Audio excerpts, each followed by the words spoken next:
Let me introduce you to Jose. Why don't you come on up as we do this? How about a round of applause to welcome? Everybody, at some point in their life, maybe you've had it, maybe you will, the future has a D-Day. And that D-Day, I share with many folks, or especially in this area, was 9/11 for me. My office was a block away from the towers, and I witnessed everything. And at that point, I just thought, my faith in God was just questioned. And I really had to dig deep and see, am I really on solid ground, or am I on shaky ground? And I was really in shaky ground, but that's when God took a hold of me and started working on me. So I was making money, and of course I was motivated by it. And this, the start of my career, and I think when 9/11 happened, I was no longer with Price Waterhouse, with JP Morgan. And it started just, everything was kind of shaken, and even, I was mid-30s, and I was living a single life and having fun and a lot of friends. And I'm like, well, is this really, meaningful? And I think a lot of New Yorkers get into this, mode of, you continue to go and you continue to make money and work hard and climb that ladder, and this is the way you're supposed to. You never stop and take inventory of your life and where it's headed. And for some people, wake up in their 40s or 50s and their health is an issue, or their marriage, or things like that. So I really had to take stock, and it just started a journey, a faith journey I never actually had before, because I had, like I said, a convenient faith that was always part of me. And now it was like a journey where, God was just kind of like breaking me apart and having to remold me. But do you have practices or disciplines to stay ethically fresh? I do, try and have that moral compass of right and wrong, and everything you take to God in prayer, and just, I think you just don't put yourself in compromising positions. You don't let it go, because it's just a slippery slope. You just, especially when you travel a lot, you're with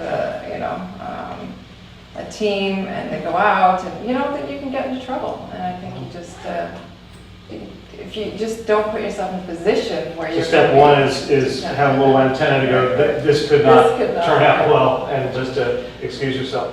When you do a devotional, how it sort of just gives you a certain alertness and ethical freshness.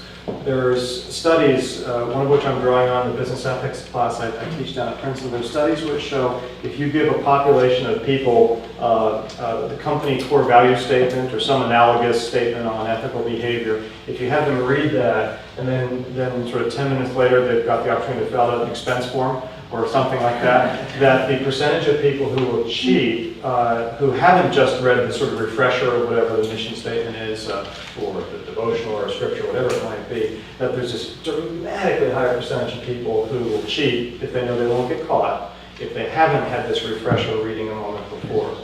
What counsel, what advice, what lessons along the road have you learned that you would share with the Joses of the future, male or female? Well, there's many that I've learned and continue to learn, but I think one of it is just know yourself, know your passions, know your skills. What has God imprinted upon you?